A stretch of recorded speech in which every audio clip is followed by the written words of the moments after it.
Excuse me? Can you hear me? Yes, you can. Can I please ask you all to take your seats here to the front? We are going to take away the high tables and we are starting with the event in 3 minutes. Thanks.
So,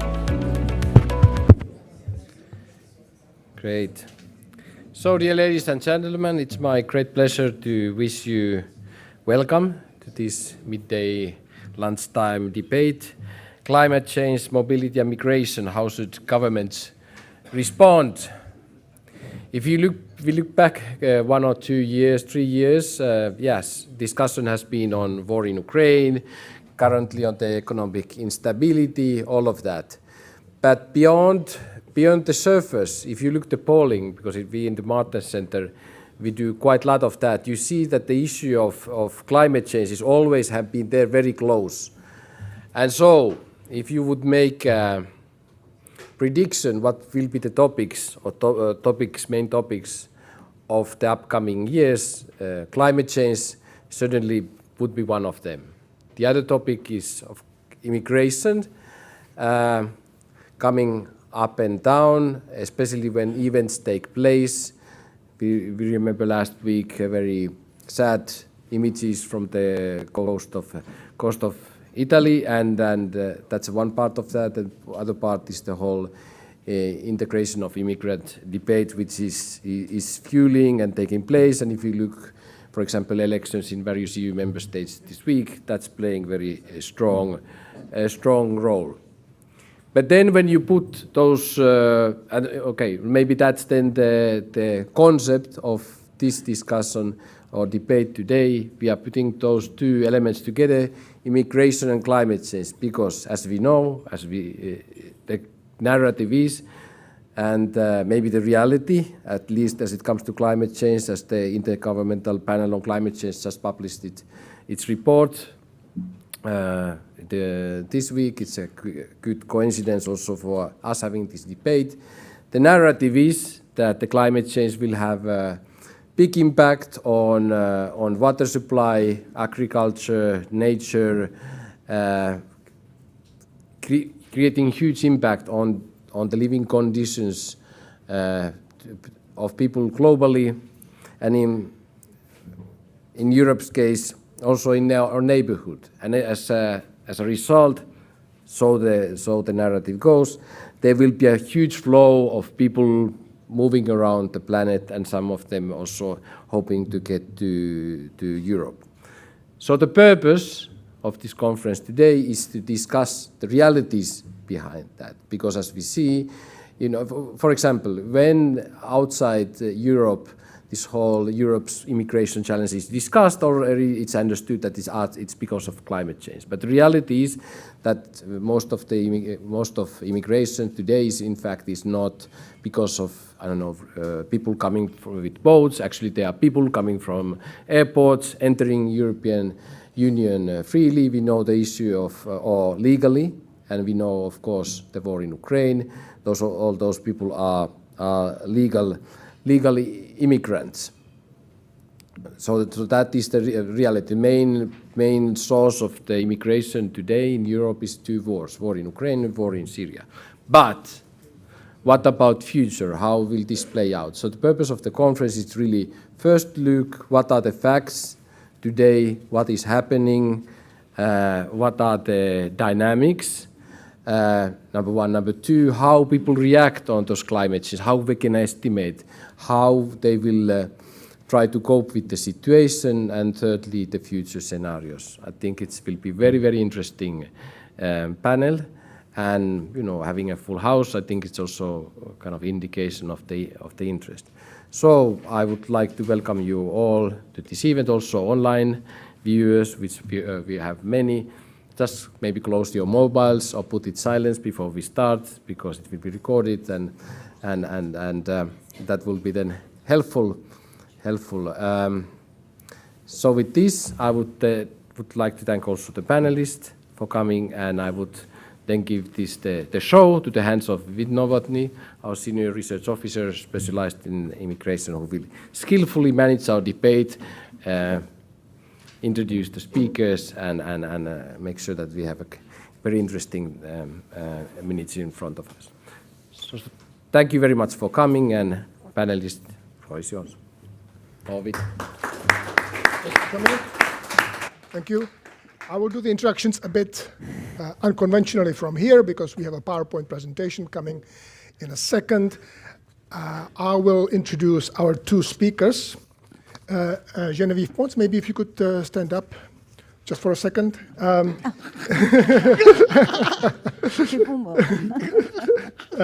Geneviève Pons is Director General of the think tank Europe Jacques Delors in Brussels. Previously in her career, she was in charge of environment and climate in the cabinet of Jacques Delors. She was also director of the European office of the Worldwide Fund, among many other positions she has had in her career so far. Rainer Münz, if you would please stand up as well. Rainer is a senior research associate at the Martens Center, but also a visiting professor at the Central European University in Vienna. Previously, he was, among other things, advisor at the European Political Strategy Center, working with the European Commission President Juncker. He also worked in the private sector and was a professor at the Humboldt University in Berlin. With that, I will give the floor to Rainer to deliver a presentation featuring a paper that he wrote for another organization, but which we're nevertheless very happy to present here. Rainer will have this PowerPoint presentation. Then Ms. Pons will have 10 to 12 minutes to respond, give her own remarks, and then we open the floor to you, our audience. Rainer, please. I'm going to remove this so that you have a better view of what's going on here. Sorry for that. How should I react? It's up to you. You can have 5 minutes for your own, but you can also have 5 minutes for your own. So, could you please put up the presentation now? Yes, wonderful. So, thank you for your interest. I mean, there is plenty of interest in climate change, topic of, besides Ukraine, of the last 2 years or so, when you look at the quotes. And every year when the IPCC is publishing its report, it gets a new spike in quotations, like this has been the case this week. And migration is an everlasting topic since 2015, at least in the political circles. Now, we try to bring these two elements together and see what the interference is. So, I mean, hopefully in this room, I don't have to advocate that climate change is happening and that to a large extent that climate change is also man-made to a certain degree. But the question is, what effect does it have on internal mobility of people within countries and international migration? And so that's the question I'm following here. There's 3 transmission mechanisms. So the first, obviously and very well documented, is natural disasters. So I'll show this in a moment. 90% of all natural disasters are not linked to geophysical events like earthquakes, the terrible one that we have seen last month in Turkey and Syria, but are related to extreme weather conditions and have a link to climate change. Not all of them, but some. So usually this leaves more to temporary displacement than to permanent displacement. I will show this in a second. The second mechanism is gradual, slow onset changes in the habitat of people, affecting their livelihoods and their ability to sustain themselves. This more often leads to permanent change of residence. And the third transmission mechanism is an indirect one, that the degradation of the subsistence space is maybe not perceived by the people as effect of climate change, but might be caused by climate change, but is seen as economic hardship that needs to be addressed. And this economic hardship, that is an indirect effect of climate change, can also lead to a change of places where people are living. So people do not necessarily have a clue about migration because of climate change, despite the fact that from a scientific point of view, you could argue that they are moving for that reason. So I will look into these 3 elements and start with the first one. So it's disasters leading to displacement. Now, before I started studying this, it was the Swedish government that had sponsored the study. I thought disaster is something that can be measured like a natural science, so a climate event. But this is not true. Disaster, in the way we are accounting for disasters, is a social construct. It's only registered if people are negatively affected. So a terrible storm over Antarctica is not displacing anybody, and so it's not a disaster. And so the number of disasters, and there we have to be careful when accounting, is increasing. But it's not only increasing because extreme weather conditions are becoming more frequent, but also because the world population is larger than it used to be in the past. So the likelihood that people are affected has also been increasing. And as more people are insured against the outcome of natural disasters, also the reporting of insurance companies, for example, becomes more accurate. So there is social mechanism behind why disasters are becoming more frequent that go beyond climate change. I think one need to see that. So that's the map. The red curve is the reported events. So you see there's a clear increase in the number of events that are reported. And there is 342 million people that have been displaced over the last 13 years since the year 2008. 2008 to 2021, that's a database we're looking at. Now, the orange part of the bar is geophysical, is disasters leading to geophysical displacement. Disasters leading to displacement caused by geophysical, so that's earthquakes, volcano eruptions, and tsunamis. And the blue ones is basically storms and floods, a little bit wildfires. So the natural disasters that can be linked to extreme weather conditions and might have a link to climate change. So the interesting thing is the number of reported disasters is going up, but I think it has these two reasons. There's more extreme weather conditions on our planet, but there's also more people living in certain exposed areas. There's more reporting because of insurance coverage increasing. And there's no clear trend when it comes to the number of people displaced because of extreme weather conditions. So it's not going up the same way as the number of reported events is going up. And there's a good news in it. If you look at the very long term, you can see that the number of people dying from such disasters is much lower than it was in the past. It's a little bit like with car accidents. So we have more stable buildings, but we also have better weather forecasts. Preemptive evacuation is now more common than it used to be in the past. So the likelihood that you die from a natural disaster, despite the 50,000 plus people who have died in the earthquake 3 weeks ago, is much lower than it was 20, 30, 40, 50 years ago. And there will be a big number of people affected in 2023 because of the events in Turkey and Syria, so we can already predict that. So let's look at the distribution of the people and the causes for which they have been displaced. So you see about 50% is floods. There is downstream floods from water coming down the river and the rain, and there's upstream floods that have to do with rising sea level and with winds pushing water inlands and against seashores. These are the two types of floods that are displacing people. We have a bit more than a third that is linked to storms, but there's an interference between storms and floods because big storms can push water inlands. So it's not always easy to make a clear distinction.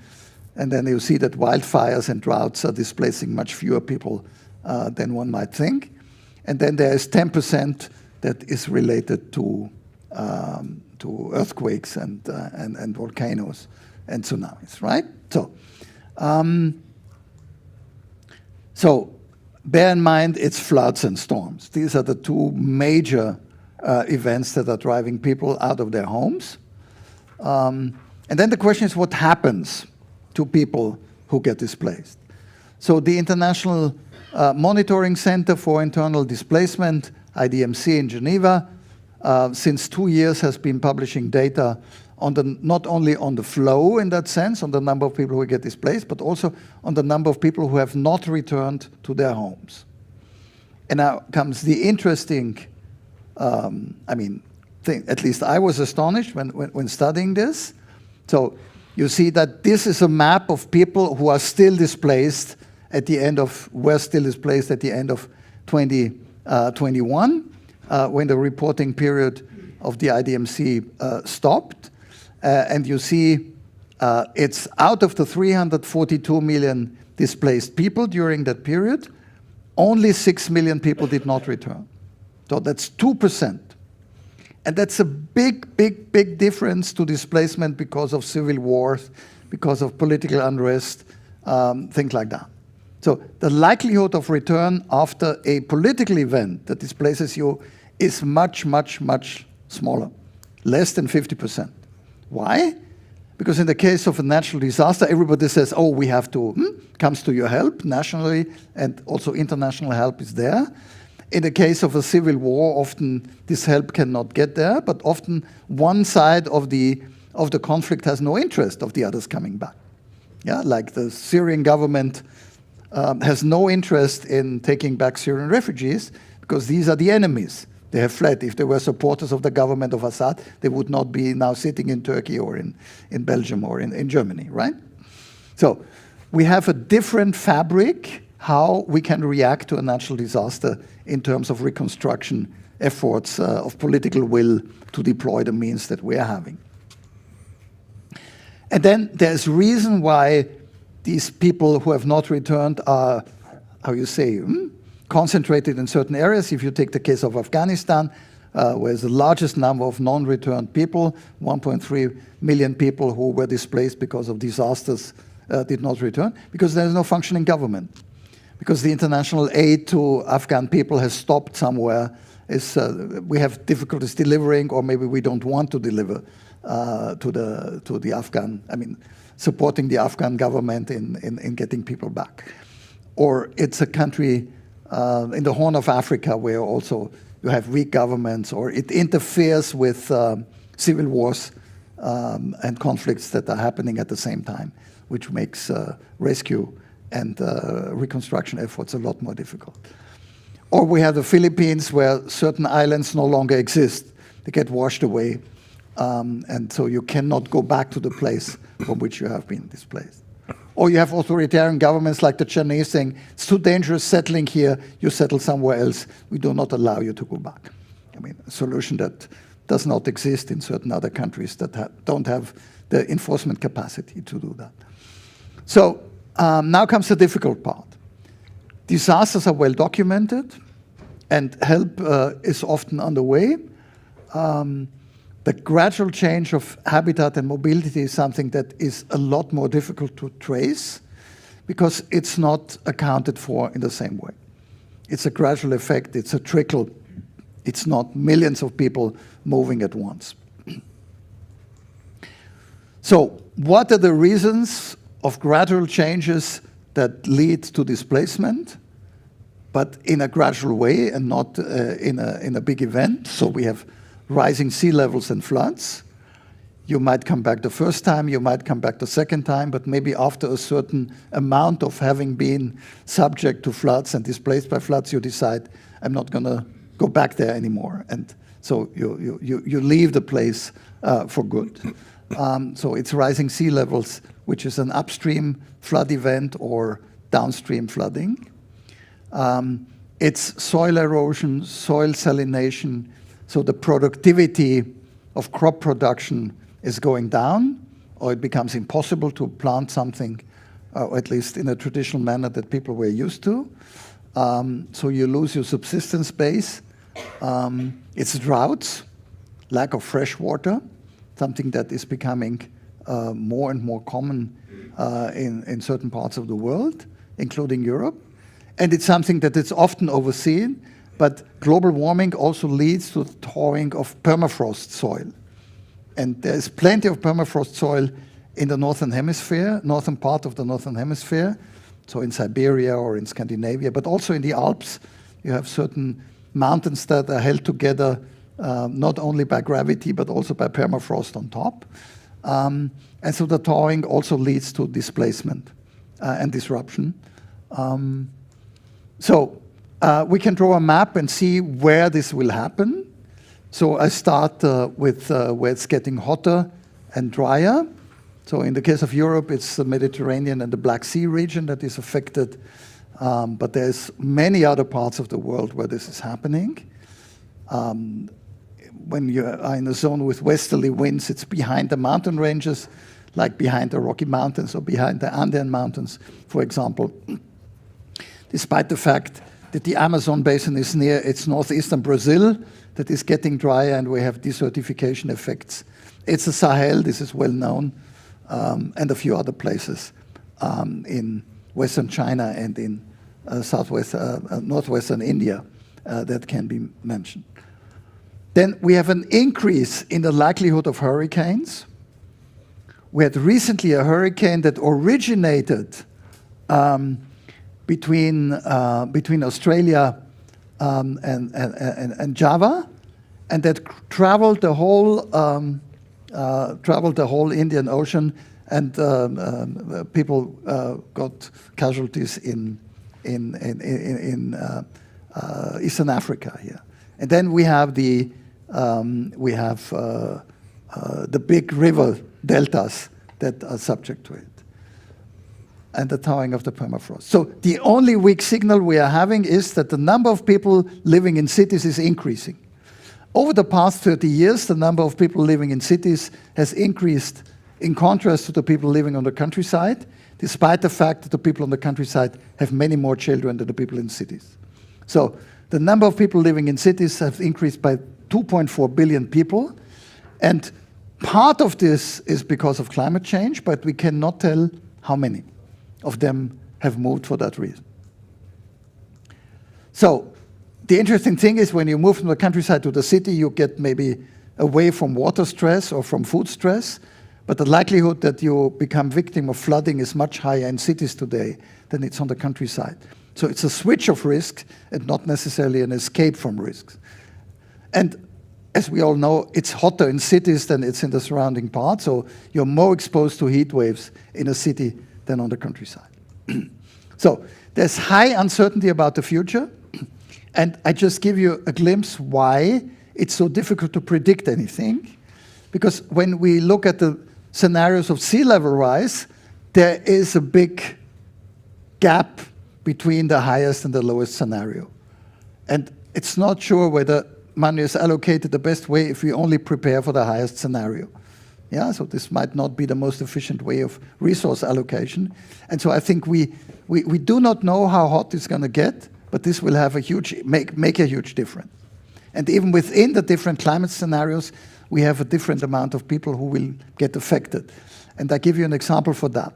We have 327 million people living below 5 meters above sea level, including, when you look at the Netherlands, in our neighborhood, 30% of the population living below sea level. So that's possible, but you need to build infrastructure for that in order to make it possible. Now, let's look at let's look where people are living below 5 meters above sea level and what has happened to them during these past 13 years. So the risk of displacement in high-income countries was 3% out of the 62 million people living below 5 meters above sea level in high-income countries. And the poorer the country is, the more likely is that these people got washed away. When you look at the poor countries, out of the 27 million people living under such conditions, 2 out of 3 have been displaced at least once during the past 13 years. So it's not just about how far from the sea you are living, but whether the country is resilient enough to cope with it, and not only in disaster relief, but also in preventing the effects. And I think that's very important. Not every change in environment has to lead to migration.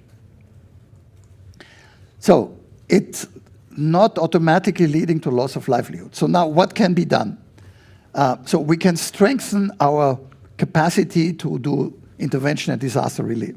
And the European Union with DG ECHO is having you say a DG, but we also have a mechanism a civil support mechanism where countries are helping each other, and we also go slightly beyond also our borders. But this is also a model that can be exported. So immediate relief and help, evacuation saves lives, and we can start rebuilding pretty soon. Then clearly the Green Deal, prevention of greenhouse gas has a huge impact and will have a continuing one. I mean, this is part of the main agenda of the current Commission. Permanent resettlement will be part of the solution in the past, not for everyone, but certain low elevated regions in the world will disappear throughout the 21st century. Yeah, there's nothing you can do about it. So certain islands in the Pacific and in the Indian Ocean will be heavily affected, and the only alternative will be moving. So this is a map of already existing resettlement projects in a way where governments try to move people from one place to another. The biggest one is not yet here in because it has not started, but Indonesia has decided to move its capital from Jakarta to the island of Borneo, away from the Nusantara. There will be a new capital. I have my doubts whether everybody living in Jakarta will manage to go to the new capital, so maybe there will be some victims left. Changing the subsistence base. There is the possibility to do farming with less water than we are doing today. There is the possibility to move away from subsistence farming and do something else. People can make a living out of something like that. Normally, if you would take the climate condition, you would say it's impossible to have millions of people living in the Emirates, for example, or in Las Vegas. But they found other business models than subsistence farming and fishing. Yeah? So if you can get an income, other source of income, people can just buy imported food and make a living. That's, I mean, happens everywhere in the world. Adaptation and mitigation. I mean, the Netherlands are a perfect example that this is possible. That you can live with floods and high tides. This is a question whether you have a well-functioning administration and the political will and the financial resources of doing so. Something that is underrated but is helping us in the more development a lot is insurance and capital market instruments. We have hail insurance, we have crop insurance. There's future markets that can mitigate huge price changes. Chicago Exchange, for example, to give you an idea. So these are instruments, catastrophic bonds, that as an instrument, so that needs to be explored. In the end, it's about making countries and regions more resilient so that moving is not the only alternative. It will still stay part of the solution, but I mean, there is alternatives to being washed away. There's alternatives to have to move, with the exception maybe of a few Pacific and Indian Ocean islands, where I think this will be the only alternative. If you're interested, you can download the report, or maybe Martin's Center is going to send around the link, and I'm happy to take any questions, but first we will have a discussion with Madame Pons, over to you. Yeah, thank you, Rainer. We'll now move to the table, all of us, please, all of the panelists. If you sit in the middle, I will... Voilà, madame.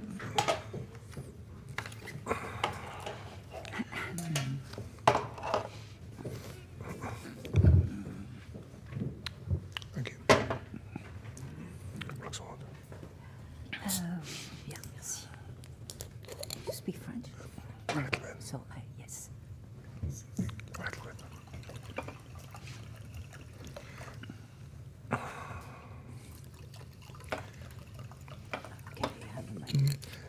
Before I give the floor to Genevieve Pons, if you would like to stay until 2:40, you're welcome to. The original end of the meeting is scheduled for 2:30, but we've decided to extend by 10 minutes if you wish. So if you want to leave at 2:30, you are free to.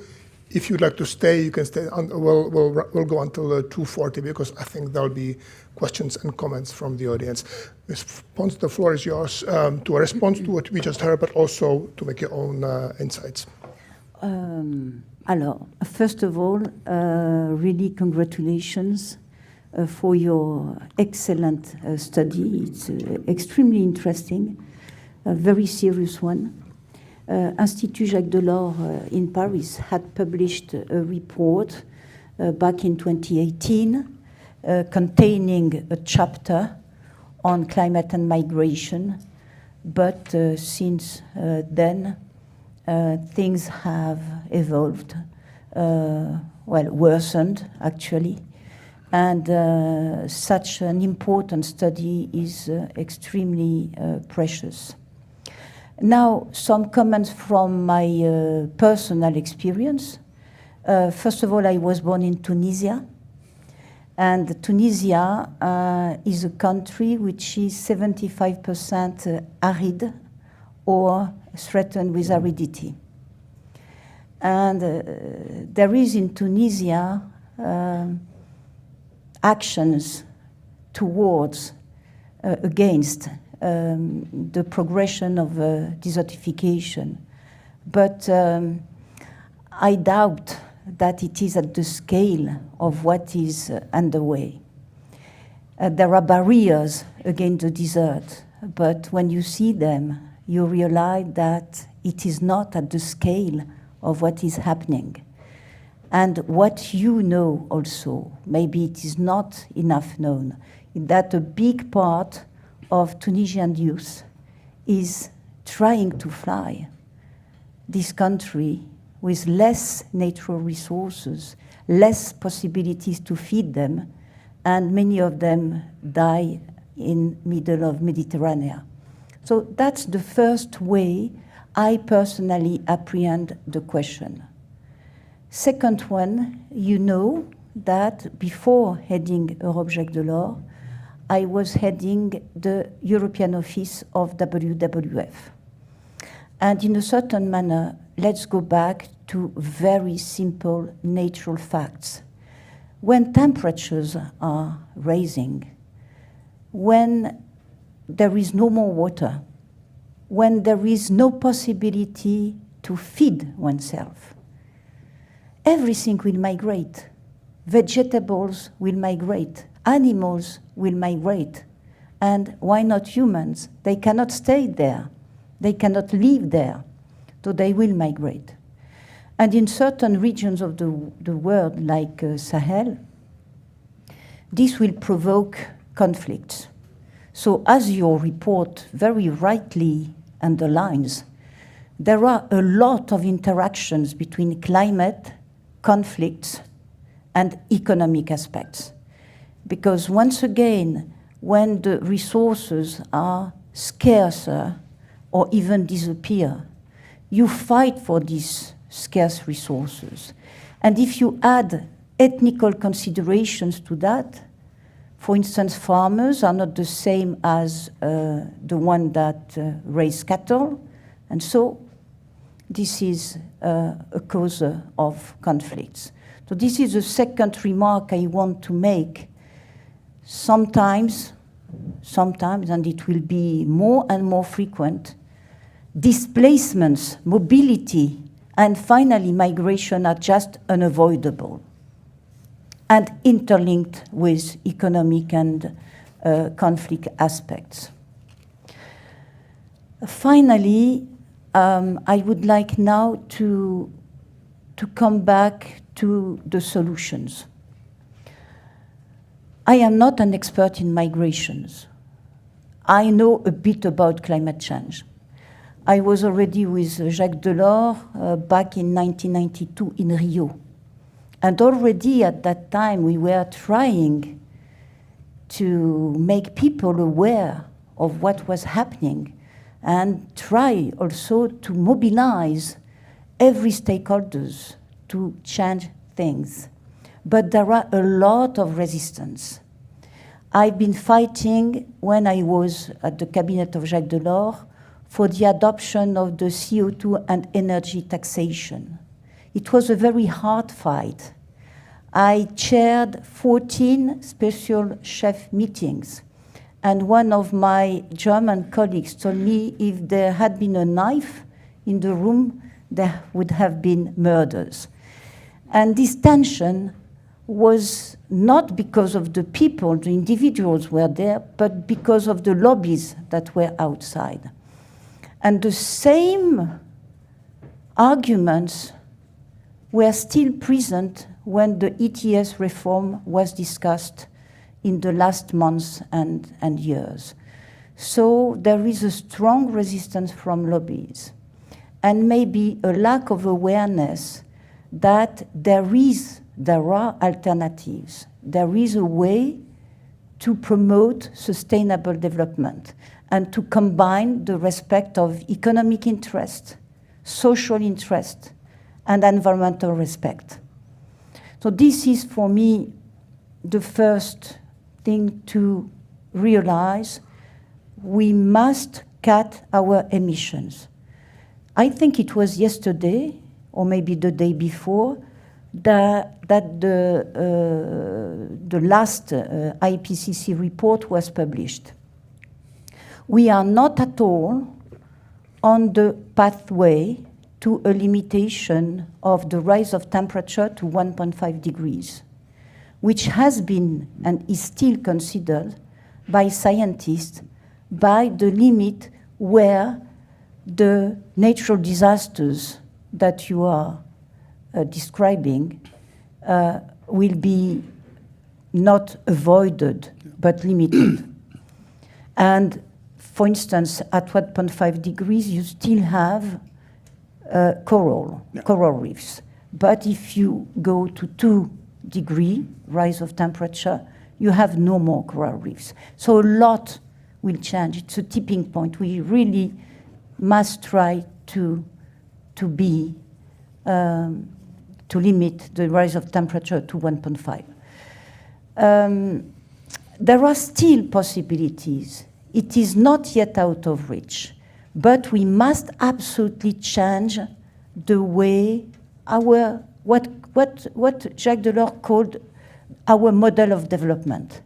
We have written with him, before he left the Commission, a chapter, the new development model, in the white book on competitiveness, jobs, growth. I think it was growth, competitiveness, and jobs. I don't remember in which order. You will find it easily. The famous white book, chapter 10, on a new development model. And he's very visionary, I must say, because you will find the philosophy that has been developed in the Green Deal. And in this philosophy, you understand that you can combine economic growth, social welfare, and the respect of the environment. And it's a pity that we have not yet shifted to that. I give you one example.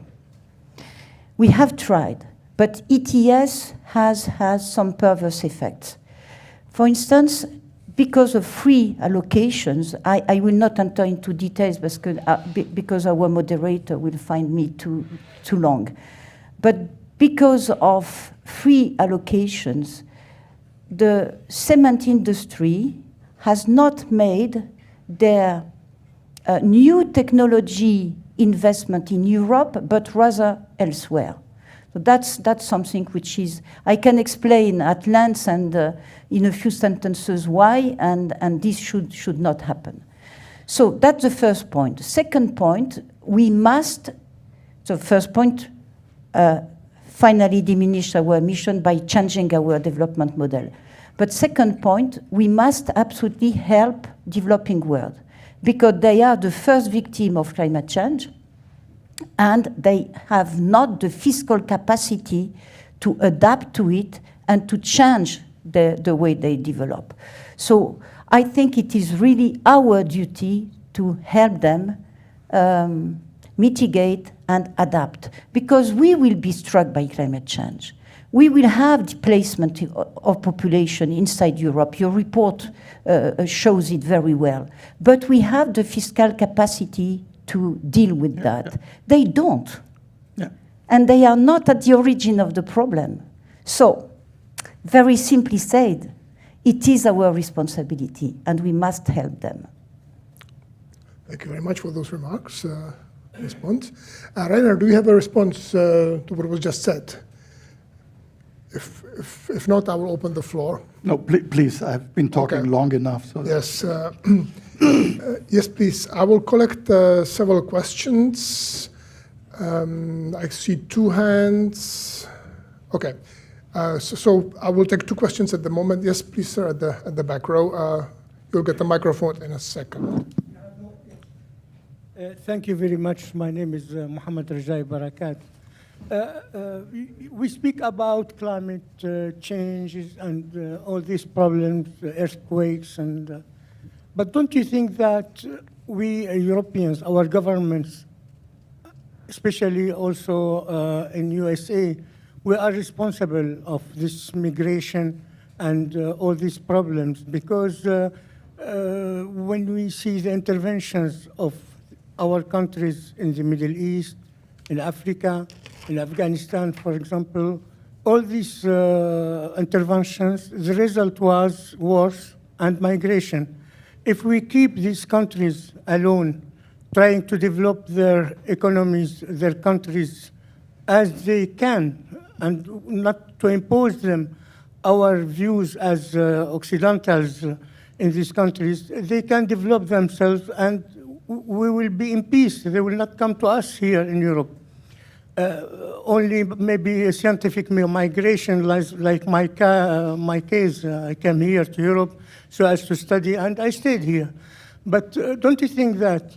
And what do you think about the American point of view concerning climate change?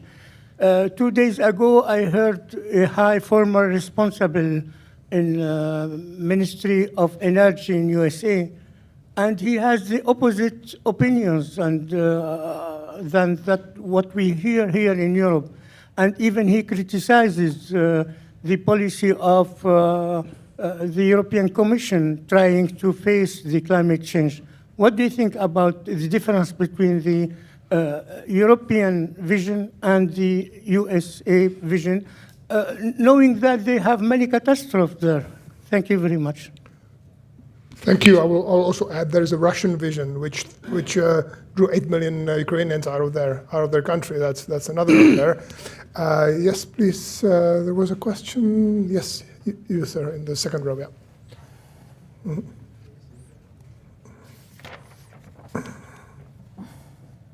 Thank you.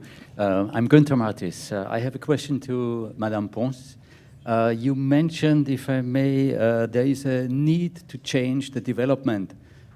Can I ask, what do you mean exactly with that? Isn't it a need to change the way of living? Development, in my opinion, is not enough. And the second thing is, you mentioned also the strength of the lobbies that prohibited already some years ago some change. And now I'm questioning if lobbies are so strong to influence governments that we see every day, everywhere, or every moment, everywhere. Action of the governments is obviously not sufficient, and we need to put the actions necessary on a broader basis, basically down to the individual.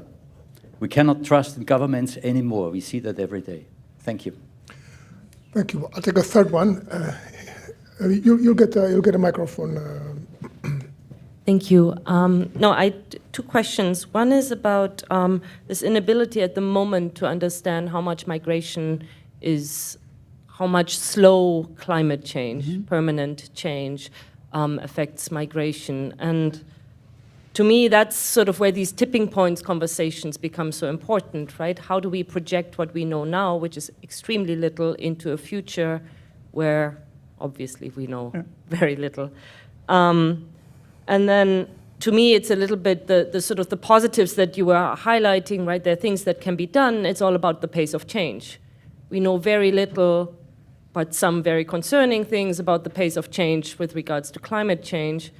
Can the systems adapt in time, right? I think that's a sort of thing, and I just wondered whether you had reflected on that a little bit. And then the second point was on conflict and climate change. I think it's very, very difficult to make the distinction and then be relieved that people return from disaster displacement, because often it's a combination. And I think that was said. We don't know, and again, causalities are so difficult, how much of conflict today and in the future is interlinked with issues of climate change because of subsistence and grief and grievance and how they interact. Yeah. Mm-hmm. All right, thank you. We'll take more questions later. I will just repeat the points that I've gathered.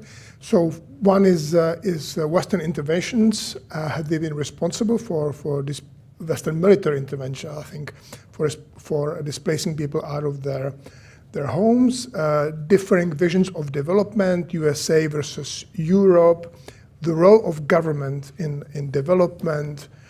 Another one, can our systems adapt to the speed of the climate change?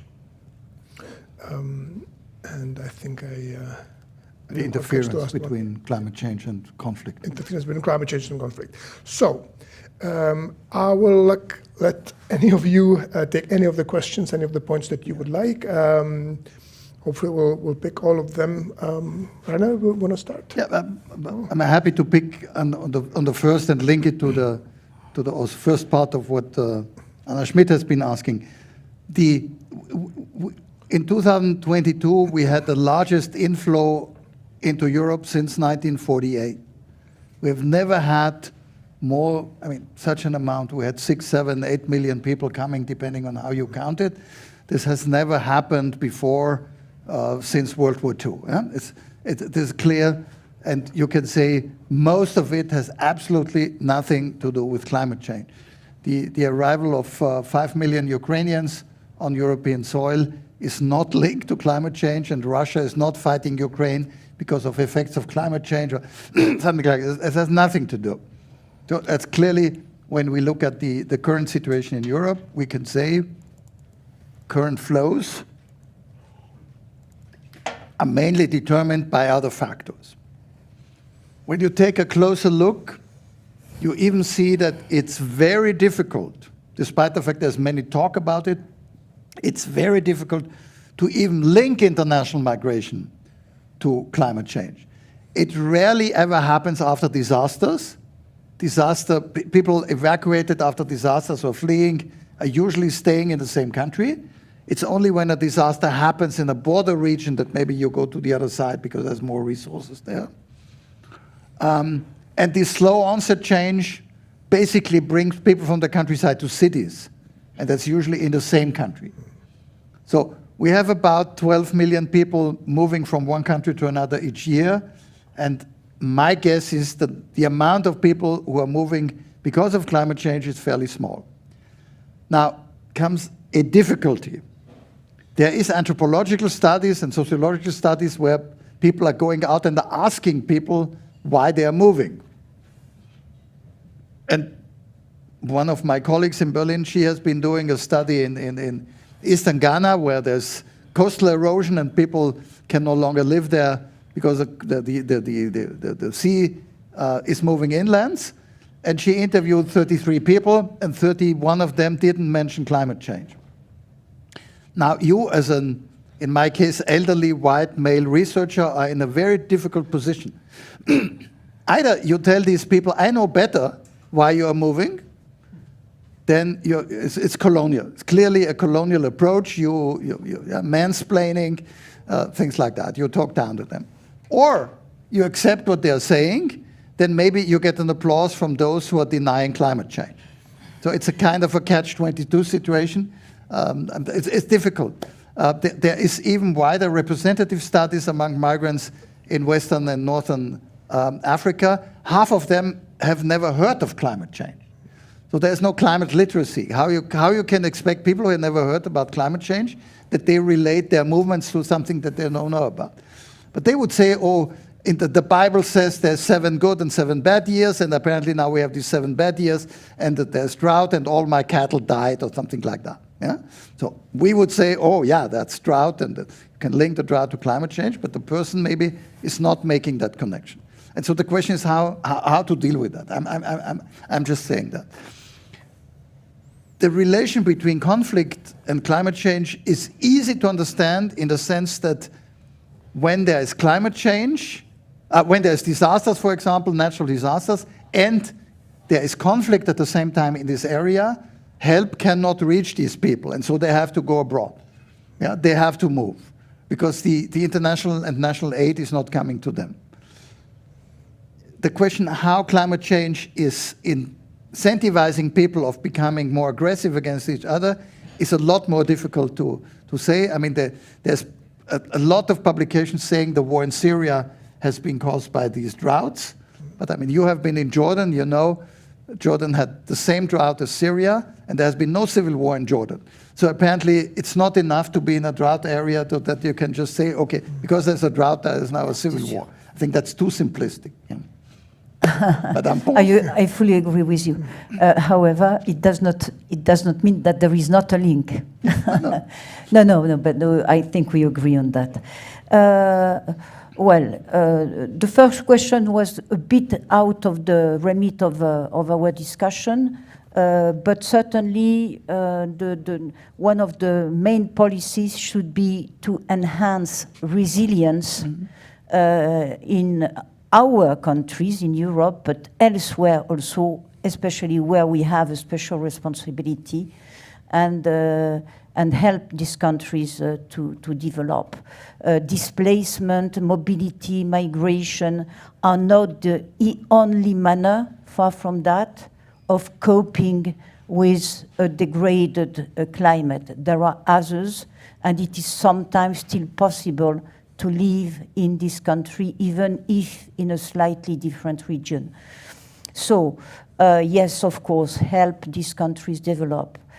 Second, about US and EU, what you are talking about dates back from a certain number of years. However, now we have, with the IRA, a strong response of the US to the necessity to embrace this new development model, on which I will come back rapidly, but which can be described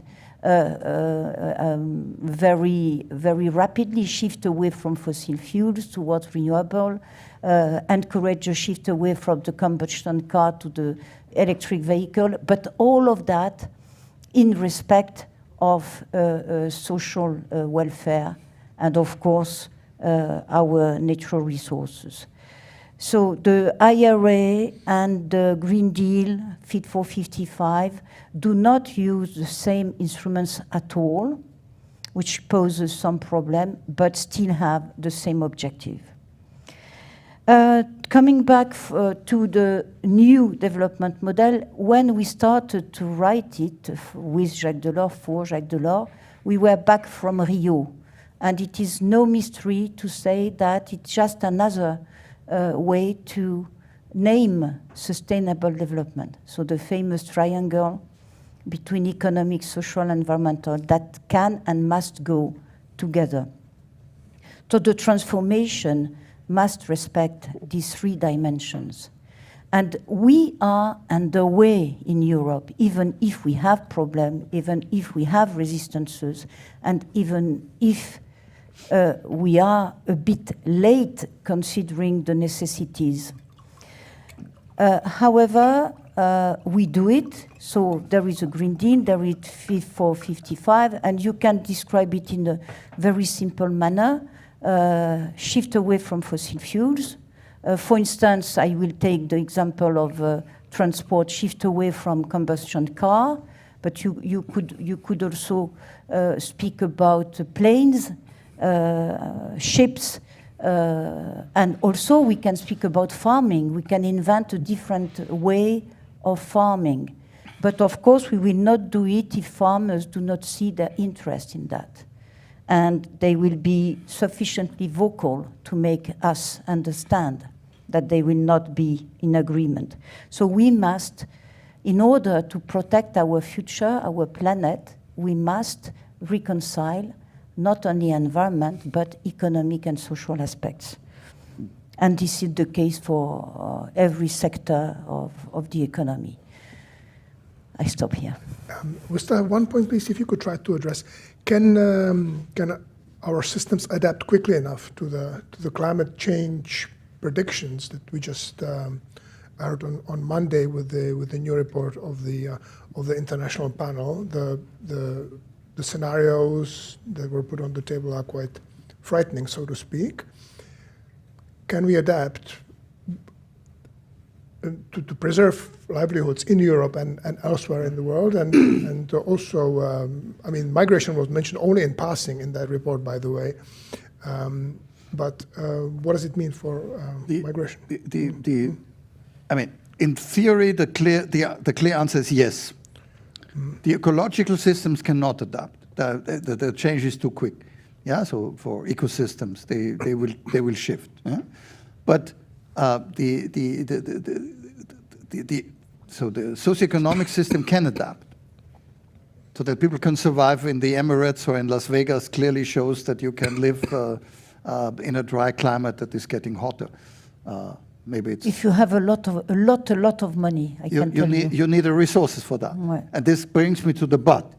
Yeah. Hopefully there's no registration what I'm saying, but even a poor but well-functioning country like Vietnam can build floodgates in the Mekong River Delta parallel to what the Dutch are doing. Just a matter of political will and resources. But if you have no functioning government, like in Somalia, or extremely weak governments like in Mali these days, it's very unlikely that these governments will allocate money to invest in that kind of prevention and adaptation, because they are struggling to survive. And I think that's the but. We have to have a map that brings two elements together. What is the exposure to future climate change and what kind of change? And what is the ability to cope? Yeah, and it's a multiplier between these two elements that gives you the answer whether it works or not. And this then brings us to the question where to invest or where to allocate our own money that is not spent in Europe. Yeah, you can invest in areas where the exposure is high, but if you don't have a functioning, political environment there, it won't help. Yeah, it's like our military interventions in Mali have failed because we lost the partner there in Bamako. To give you an example from another part. Yeah, so I think this is a tricky decision, given that we have scarce resources. But so it's only the half the answer is yes. Systems that are dysfunctional already and have no resilience will not be able to adapt. The Netherlands will have no problems in living with 20 centimeters higher sea level in the North Sea. They will manage. That would be my answer. Thank you. More questions? There was one here from Tommy. So first we take the gentleman over there, then Tommy Huhtanen. Another one? If not, we'll take these two for now. Yes, please. Yes, thank you. Thank you for this wonderful conference.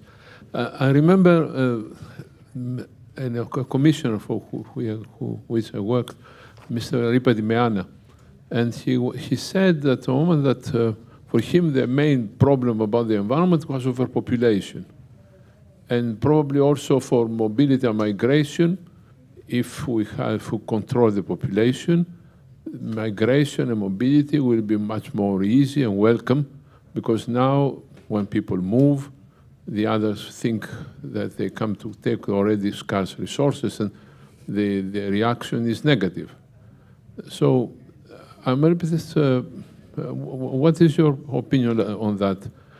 Could we make an international treaty to reduce the population by half in 200 years, instead to increase it to the point that there is no more room or anything on the planet, and we go to climate change, wars, and all the things that we see a bit in the future? Thank you. Thank you for that. I'll take another one, and then you have the chance to respond. Yes, please, here, Tommy. In the second row, Tommy.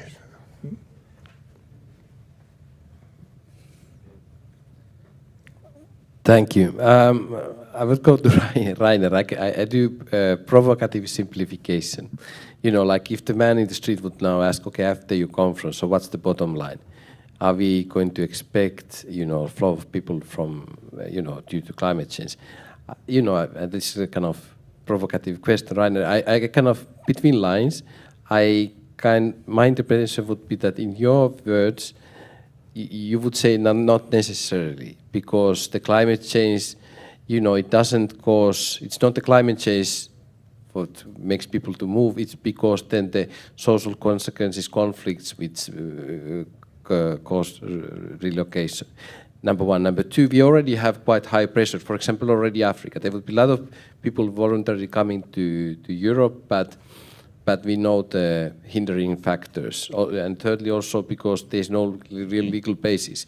Whether you could have as many, so climate refugees don't have legal basis for admission of asylum status, for example. And this will not change immediately independently how many people are. So so what's your, how would, we speak about future perspectives, but what kind of your best guess of the impact on Europe? That's my question. All right. So we take the two questions. I think that's, anybody else? No. So you can answer, Genevieve. Can we make an international treaty to decrease the world population? And then Rainer respond to Tommy. D'accord, okay. So first of all, I will rapidly come back on the preceding question, which is very interesting. Can we still cope with climate change? I think the answer is yes, but we have to accelerate. For instance, if we want to limit the rise of temperature to 1.5, which is very important, then we have to be carbon neutral, not in 2050, but in 2040. And now something else, we have one planet, we have one climate, and 1 ton of carbon, which is spare in, let's say, Mozambique, is the same as spared here. And then we have to compare the cost. So there is a cost-benefit analysis to be made, in addition to the duty, to the responsibility that I have already mentioned. Second, population. Population will have also its tipping point, and it is very much linked to education, and especially education of young girls. It is really the element that make demography change. And there are, unfortunately, countries where we are in a regression, in an extremely severe and depressing regression. So we have to, I think there also we have a duty. There are countries where young girls do no longer have the right to be educated. Okay, no more comment on that. Finally, refugees and the Geneva Convention. Why not envisage a modification of the Geneva Convention to cope with certain kind of climate refugees? For instance, a big disaster occurring in the Mediterranean region. At that time, we could maybe offer, thanks to a modification of the Geneva Convention, a status of climate refugee. That's a question that could be discussed. I've seen that you do not discuss it in your paper. Also, we have seen with the Ukrainian war that the temporary protection status can be very efficient. And in such circumstances, we could also use the temporary protection status. Mm-hmm. Thank you. Yeah. Tommy, I mean, honestly speaking, I don't know. There is little evidence that the inflows to Europe have anything to do with climate change so far. But it's very important to see that the analysis of the past is not a good predictor for the future. Yeah, we cannot just extrapolate what we have seen. Whether this fits into the Geneva Convention is something that is a very contentious issue. So I have avoided elaborating on that. There's no appetite in most countries to open that box because it could be a Pandora's box, or we could end up with less protection regulation than we're having now if we start rewriting the Geneva Convention. We have other instruments, as we just heard. Ukrainians coming to Europe would have no chance of getting asylum if the Geneva Convention would be applied, because the Ukrainian government is not persecuting these people. Yeah, the Geneva Convention has not been drafted for victims of civil wars, just to give you an example. This is an extensive interpretation. We have more people coming from Colombia and Venezuela to Europe than from Syria. The Colombians and Venezuelans have high recognition rates. You can only ask you why. Because the people coming from Venezuela usually are not the opponents to the Maduro government. These are people who are just fleeing poverty, and these are the richer parts of those who are fleeing because they still can buy an airline ticket to get to Europe, the poorer ones. This brings me to this final point, which I think is very important, and it links a bit to this population thing. Climate change will not just set people in motion. Maybe for more people it's going to be rather a trap. Yeah, it will create trapped populations that are depleted of resources and will no longer be able to move because they just don't have the resources to move. Because in order to move from Africa to Europe, you need to cross the Sahel, the Sahara, you need to cross the Mediterranean. This is costly. Yeah, it doesn't happen. So people who are losing their livelihoods will not move. Same with education of girls. A girl who gets married at 12 and has 6 children at age 20 is much less likely to move than an educated girl who has the prospect of earning a lot more money in Europe when she's coming. So education and development are increasing the likelihood of migration, not decreasing it. So disasters are setting people in motion, but usually not across international borders. International migratory movements across borders are so far usually not linked to climate change. These are the two baselines. And climate change might lead to larger amounts of trapped populations that will lose their ability to move and not increase their ability to move. And I think these are a few learnings that I would take here. But still, I think it's very important that we don't know. And any prediction, anybody coming say there's going to be 1 billion climate migrants is somebody who, I mean, is not telling you how he or she has been doing the maths. Yeah, you have first to explain the model and explain on which basis you're making that kind of prediction. These are just scenarios. It's not a prediction. Don't believe in that. If somebody tells you he knows or she knows it's going to be 250 million or 1 billion, that's not serious research. Yeah. Just one point. There is something that nobody has said until now. Migration are not bad, not at all. The history of humanity is migration. Many, many of us have ancestors who were born elsewhere.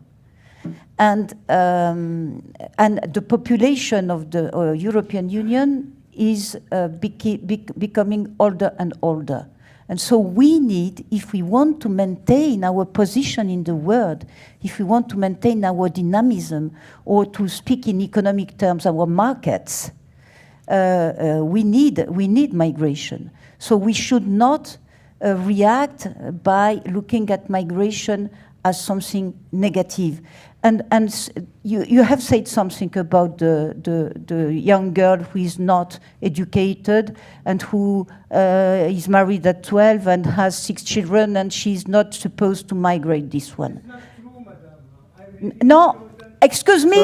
Attends. People here think that Oh, I am not saying that this is true. I am not saying that this is true.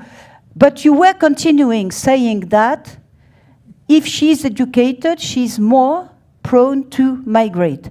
And let's add that very likely this migration will be positive. This is what I wanted to say. You understand? No, you don't. No, that's absolutely fine with me. I'm just saying education increases the ability to have the choice. D'accord.